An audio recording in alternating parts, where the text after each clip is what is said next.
Which Real Housewife of Salt Lake City is about to get called into this murder trial right now? Oh my God. It is Monday. It's March 2nd. We're on trial day 6. This case has been a little bumpy. There's been a little turbulence, if you will. And this morning is no different. There was a little bit of turbulence. Last week, we saw some of the critical witnesses for the state.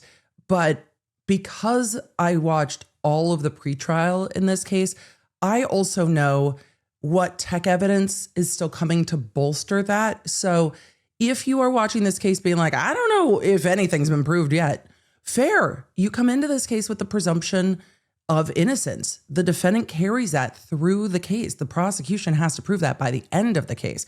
So if you're like, this doesn't all make sense yet, right, we're supposed to be in trial through March 26th. That's completely fair. And those of you that are like me, that are like, I kind of know what's coming, it's a little harder to suspend the I know what's coming. However, there is still a lot of work I think that the state needs to do in their evidence. But we saw a lot of that in the preliminary hearing. And I think the way we're going to see this case play out is putting some of those percipient witnesses like Carmen Lauber, like Robbie Crozier, putting them first, then getting to the tech, then getting to what Kouri Richins said at the end, and leaving it off with Kouri Richins' own words so that as the jury gets into the defense case, they are left with the things that we saw at the end of the prosecution's opening statement. I think that's the order they're going in because it will bolster CL's testimony after the fact instead of that being left before the fact. But I still have some questions about O'Driscoll. Believe you me, I'm very curious to see how that plays out. And I'm very curious to see how the tech evidence comes in. And if it doesn't come in the way we saw in prior hearings, then, well, I might change my mind and we'll see. We need to talk about the witness that like none shall see that happened on Friday. What happened Friday? There was a witness who was working as an undercover. Once they've been shown on TV, face name, it's going to be really difficult, even though Court TV took down the stream. Is this a stream fault? Court TV is operating the pool cameras. Baker Media is part of the media pool, along with many other entities. But Court TV is operating the pool cameras. I don't blame them because it does not seem that they were advised. That is on coordination between the party calling the witnesses, the prosecution, and the court and the court staff. Everyone has to be given a heads up, and then they can just like focus on the seal and let the audio of that witness come in. But it seems that they weren't given a heads up. I really don't think that was on the pool camera based on what we saw. But what did that witness come in to testify about? Well, without seeing the testimony, I saw reports out of court, which are always filtered through how people see it. But generally, that is someone who works undercover in the world of narcotics to talk about the fact that on the street, blues referenced fentanyl at that time, and it was known that blues were fentanyl. I don't know how much that point is going to be needed with the jury because I also think there's room in this case based on everything to look at, okay, well, even if she was asking for painkillers, I think Robert Crozier's testimony that was most really helpful to understanding this case is that he said, well, blues at that time, I thought they meant this, but also they were stamping fentanyl to look exactly like 30s. And I was charging the same price per pill.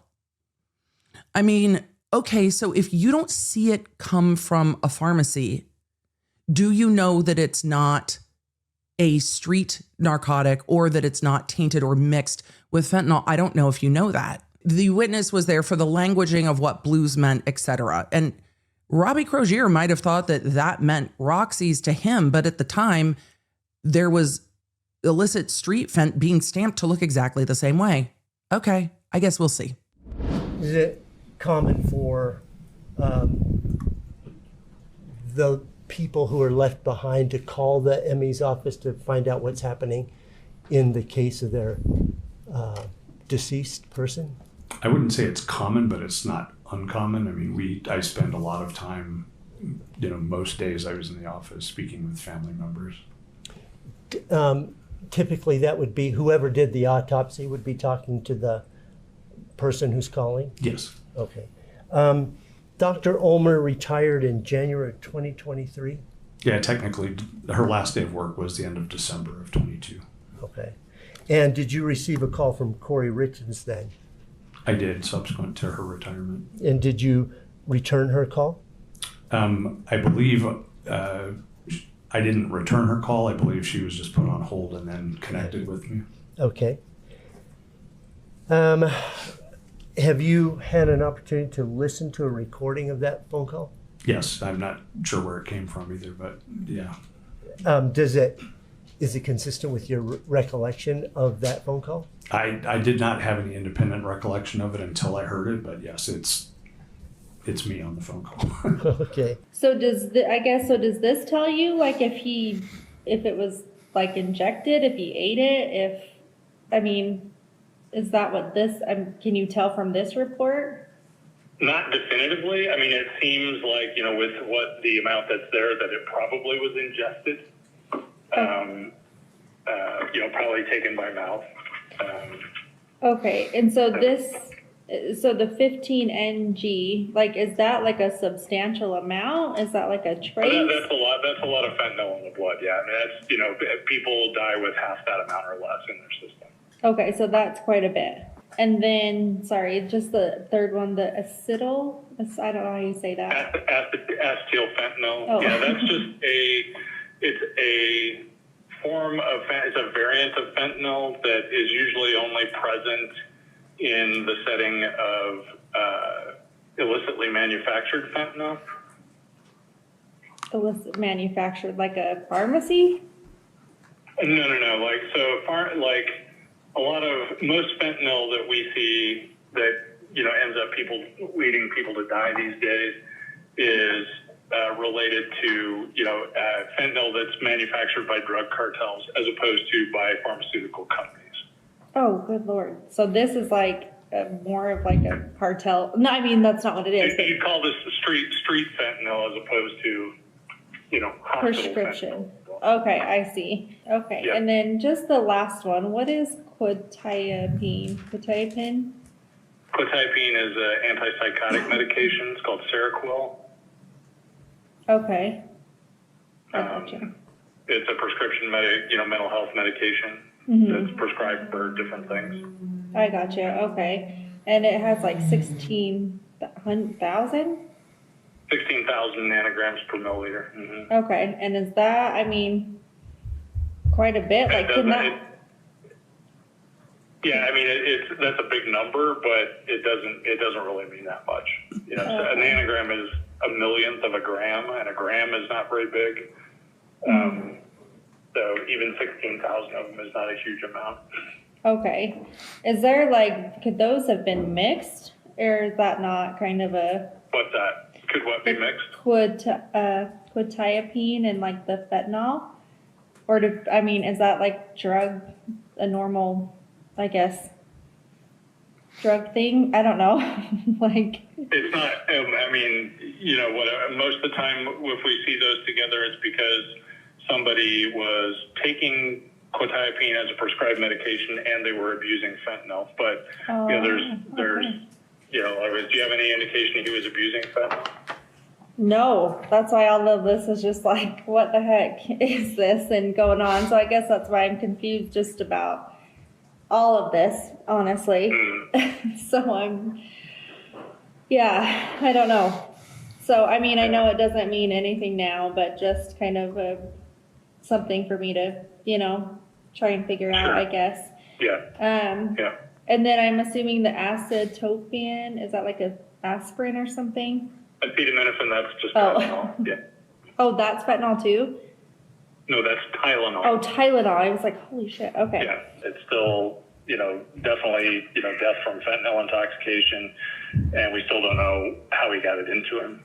Yeah. And is that anything you could ever find out if it was, do people normally eat that? Like take it? Is that something you shoot? It's not usually something people eat. Well, that's not even true anymore. So with illicitly manufactured stuff, sometimes people take pills that have that. So these days you can't really tell. Yeah. All right. Well, I appreciate your time. I do. Thank you very much. And if you have other questions, don't hesitate to give me a call. There's been a lot published on the assessment of fentanyl levels in people that have died, and ways that you can try and parse some of those things out. the bottom line for all of them is you can't look at a number in isolation and make a determination based on, this is a lethal level, so this level has to be the cause of their death. There are certainly people who become tolerant. Most opioids, people will develop tolerance over time, and so they can have very, very high levels and not have the same effect as someone who doesn't take it all the time. We had no history in this case in particular to suggest long-term chronic use, but also didn't know. And there are things that could potentially be looked at to try and assess longer-term use. The only published data I've seen around that revolves around comparing the fentanyl to the norfentanyl level, and levels where that ratio is more than 8. Interesting. Are believed to be consistent with an acute intoxication. Ratios of 2.5 or less are consistent with chronic use. Interesting. In this case, that ratio is about 4.6, so it's right in between. So it doesn't really provide us helpful information either way. That's the ratio between fentanyl and its metabolite. Correct. As you find it. Yes. You've talked about things that looking back, you could have done. Yes. Mm-hmm. Could you explain to the jury some of those? Sure. There is. Good question. I guess they say hindsight is always 20/20, but you can certainly.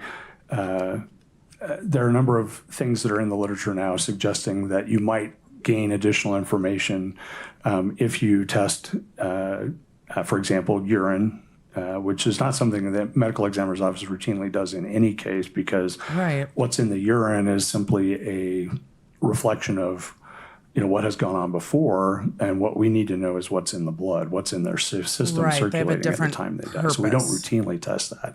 There is some suggestion that can help you sort out how quickly or not quickly a given death related to fentanyl might have occurred. And then there's been other evaluation of other substances like fluid from the eye, what we call vitreous fluid. You guys did that. As well as liver, and looking at both of those as a means of perhaps augmenting the understanding of what's going on in the blood. They as did well. vitreous fluid. When you take something, for example, by mouth, it goes through, down into your stomach, gets absorbed, and then anything that gets absorbed goes through your liver before it goes anywhere else. And so an oral ingestion, in theory, might show up as a higher level in the liver than if it's taken IV or something in some other method. So there are other things we could do that would certainly, potentially help our understanding of how the fentanyl played out in Mr. Richins' case. You sold Carmen blues on 2 separate occasions there at the Draper Maverick. As a result, somebody died from that transaction. So we're not interested in jamming you up or anything like that. We're simply here for information. But we know that you sold those, and we can prove that through cell phone records and that kind of stuff. But right now, your information for us is more valuable than you being charged. Yeah, we don't want to jam you up. We want to know what you know. Interesting that they are saying twice. This was at 2 occasions, 3 occasions is very interesting. And those transactions, this is May 4th, 2023, those transactions would have taken place in February and, as Carmen testified, early March 2022. Yeah, I met her just the 2 times. I think I talked to her a couple more times after, but just to see, hey, because when somebody's spending, $500-600 is. Is that what 30 would run about $500 or $600? Yeah, so, something like that. Yeah. Okay. And did you hit her? Did you just say that after those 2 transactions, you hit her up because if somebody's spending $500 or $600, you might want to see if they want to come back for a little bit more? I mean, I hit her up after that to be like, hey, where's Pockets at? Need any more pills? Right.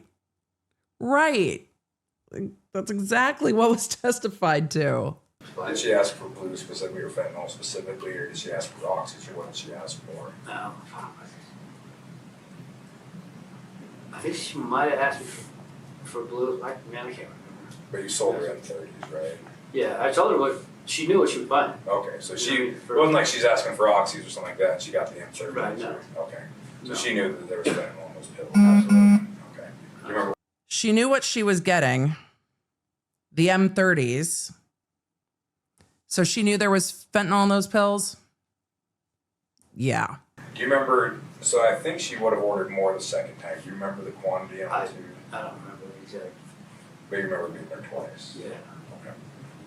I really remember meeting her twice because you guys told me that there was twice. I would have said once. But do you remember now they're kind of Yeah. jogged your memory? Yeah. Okay. Do you think of anything else about those meetings with her or anything? No, those are the only 2 times I talked to her. Did Carmen ever mention anything about hooking it up for somebody else or anything like that? Like I said, she was just, I met her twice, but you know what I mean? Yeah, and I figured it was a long shot twice. You met her a year ago. I knew it was going to be Yeah. a bit of a stretch for you to remember, but. Okay. He Anything seemed to else you think remember. of? Anything else you can remember? No. He remembered roughly how many pills, how much money, and that he asked her afterwards, essentially, y'all want any more? Like, y'all got any more of that cash? Money? He remembers. When did that vacation take place?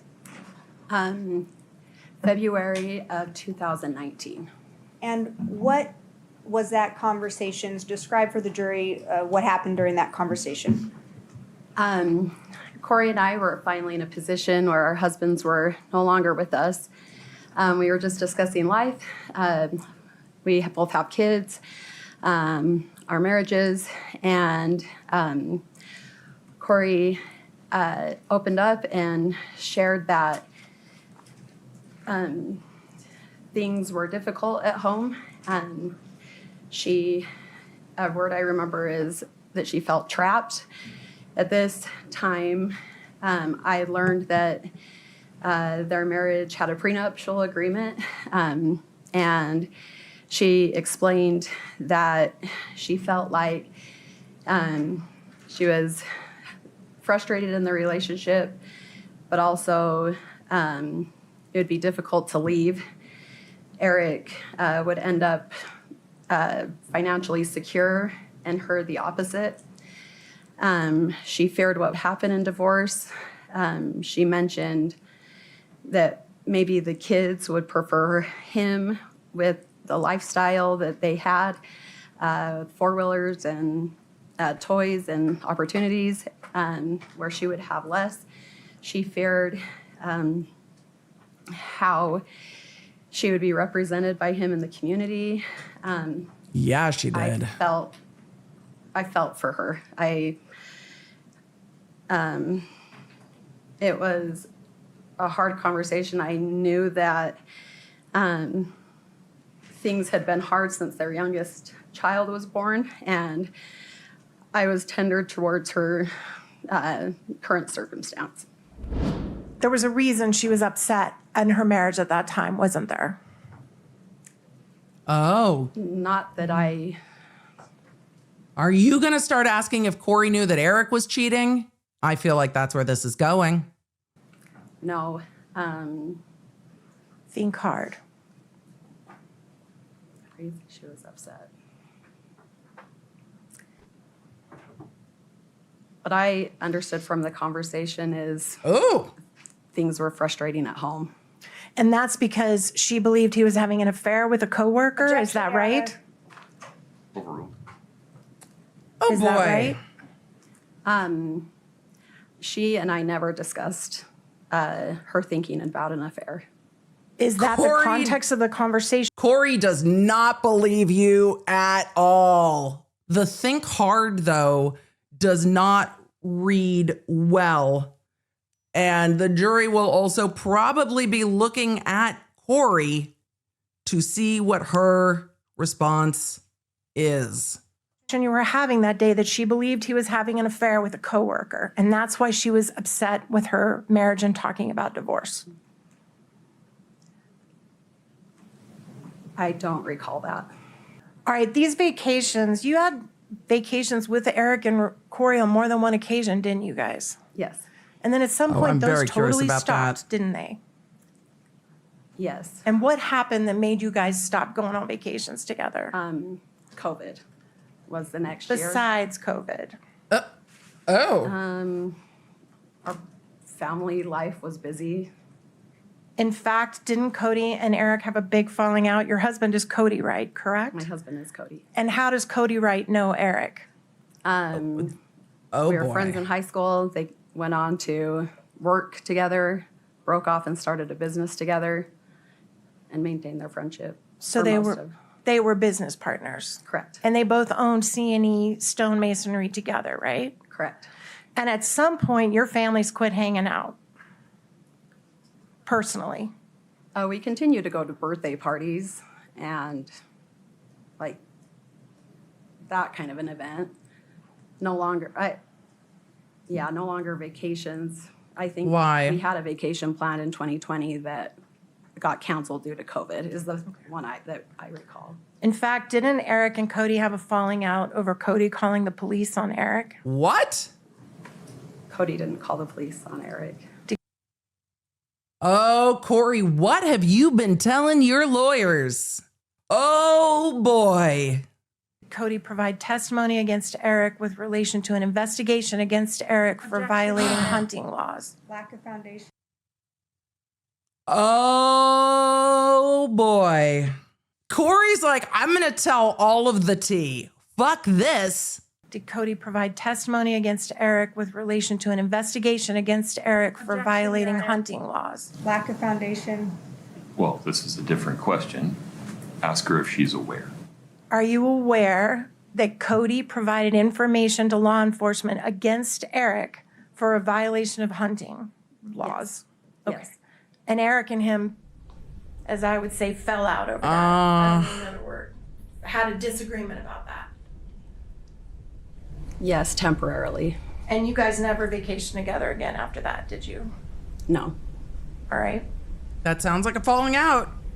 Well, today was a busy day in court, and they had multiple breaks this morning and started late, and it feels like a jam-packed day of testimony, including Eric Richins' business partner's wife getting asked in depth on cross-examination if she knew that Eric Richins was having an affair, if she knew that he was having, the defense's exact words were, intimate thoughts about a coworker, if there was a falling out between Eric Richins and his business partner over his business partner giving some kind of evidence about a violation of hunting laws to law enforcement, which I just presume to mean fish and game of some sort. There was a lot there. And then at the end of the cross-examination, the defense said, you are not free from your subpoena. You are subject to recall. We are going to be recalling you. And the entire time, Kouri's face was like, that was very, very interesting cross-examination, and asked the witness if she was close to the Richins family. And if she got closer to the Richins family after Eric's death, and the witness said, I don't think it's changed. Our relationship with the Richins family hasn't changed. They all grew up together, it sounds. And her sister was friends with Eric Richins. Eric Richins also has two sisters. They all know each other. But you could see, A, from Kouri's face, and B, from the way the defense attorney was questioning, how much information Kouri had to give to the defense for that cross-examination. So after lunch, it sounds like we are going to start getting into some technological evidence. Well, after we get the motion for mistrial put more fulsomely on the record with regard to the errant mention of a jail call. Remember, the defense was like, I want you to mirror my language. Did you download recorded calls? And the witness was all like, I'm going to need you to be more specific. Did you download recorded calls about once a week during time to time period when Kouri was having conversations with her family?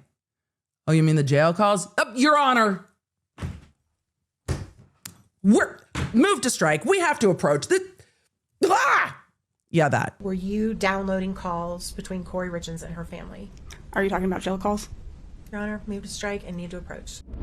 The issue before the court is a motion for mistrial made by defendant following Ms. Gibson's reference to jail calls, quote unquote, during her cross-examination. The court finds that that statement, while improper, was not intentionally elicited by either party. It was inadvertent. It was made in passing. It was a short, quick reference. It is relatively innocuous in light of both the volume of testimony that the jury will hear in this case over the course of 5 weeks. It is relatively innocuous in light of the fact that this is a homicide trial. It is an aggravated And so murder it case. Would not come as a surprise to jurors that the defendant in a homicide trial may have been in custody at some point in the case. And moreover, the court gave a curative instruction that specifically instructed the jury not to consider that comment and not to speculate about whether defendant was or is in custody at any time in this case.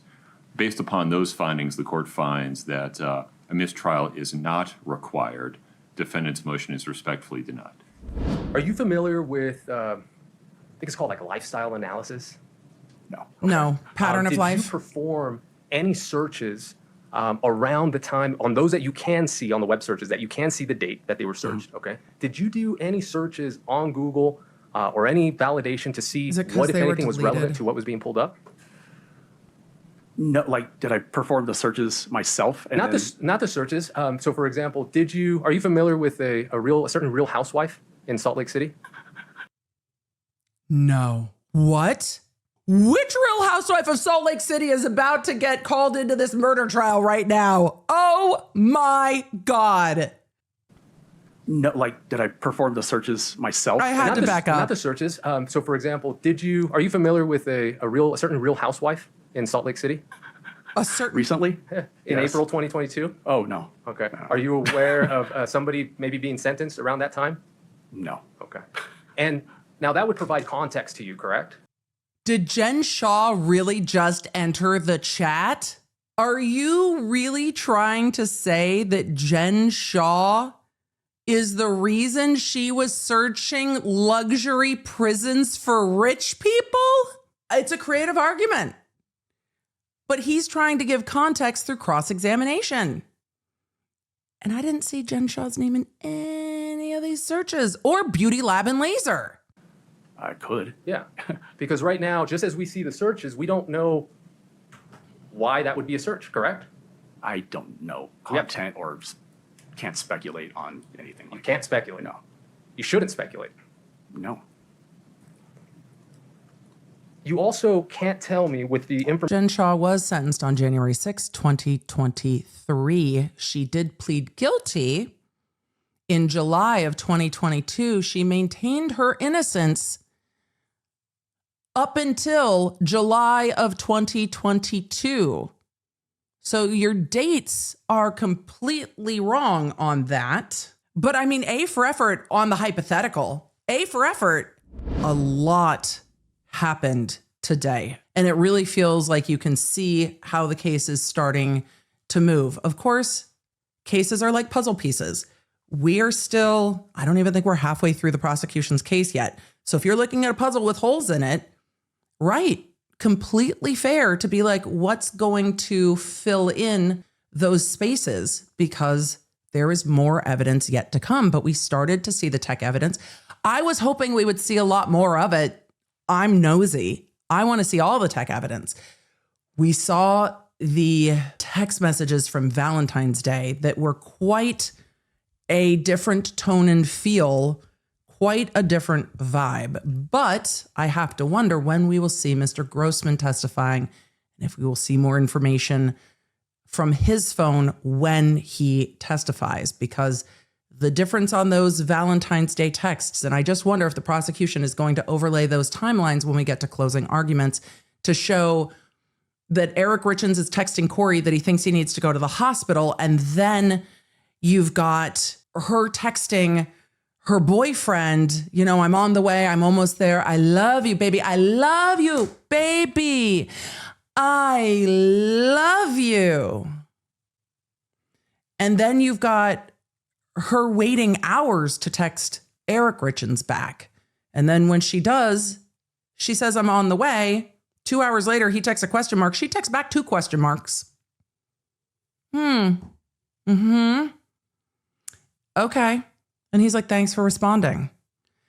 It's sad to see the parallel of those text messages. And then, of course, we start to see the defense building in where they think there's areas of doubt. There were 39 ghost thumbnail images, and the prosecution only showed you these 3. But there was one of a house and there was one of a mouse. He didn't say that. It's green eggs and ham, Sam I am. But there were other messages. They only showed you 3. Where are the rest of them? Where are the rest of the messages?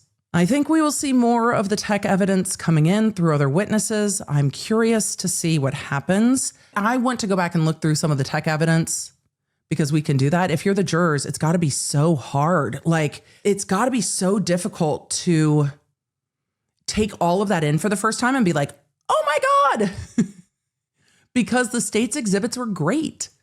And you could see all 3 of those hand-to-hand transactions where the phones are hitting the same tower at the Draper Maverick gas station.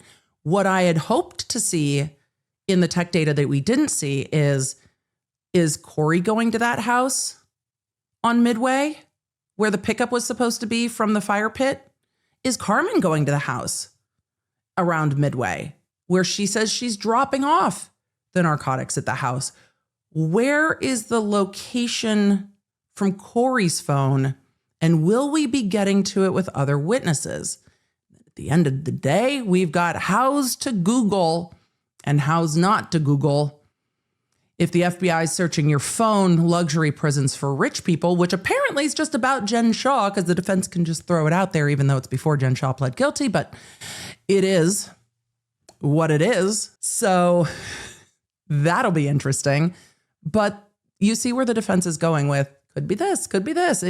Luxury prisons for rich people. She didn't think she was getting arrested. Guys, clearly it was about Real Housewives. It didn't have Jen Shah's name in any of those searches. Not even a 1. And you would think that the defense would bring that up, but it's not their job to prove that that's what it's about. It's their job to throw the insinuations out there. The prosecution has to bring everything back to reality and close those loops and prove that their explanation is more reasonable. It is the beyond a reasonable doubt. The other explanations are not reasonable. That's the balance. And the defense is like, I mean, it's reasonable that the luxury prisons were about Jen Shah. I mean, but again, it's federal. She was searching local women's prisons on Bitter Bush Way. And I'm going to keep saying it because that's how it's going to be in my brain now, even if it's incorrect. Thank you, law nerds, for allowing it. I'm going with it. Anyway, it's just a long court day, but those Google searches, I think they clearly indicate what she's worried about. And Googling when somebody is poisoned versus when somebody ODs, when somebody accidentally ODs. We're getting into Brian Walsh territory with some of those consciousness of guilt Googles. Yeah, that's what I think. Thanks for joining me. If you enjoyed this episode and don't want to miss updates on your favorite cases, you're going to need the Law Nerd app at lawnerdapp.com. That way you can stay in the loop on the cases that matter most to you, and you never know when you're going to catch feelings for a new case. So make sure you get it for free on iOS and Android. Thank you for being here, and thank you for being a Law Nerd.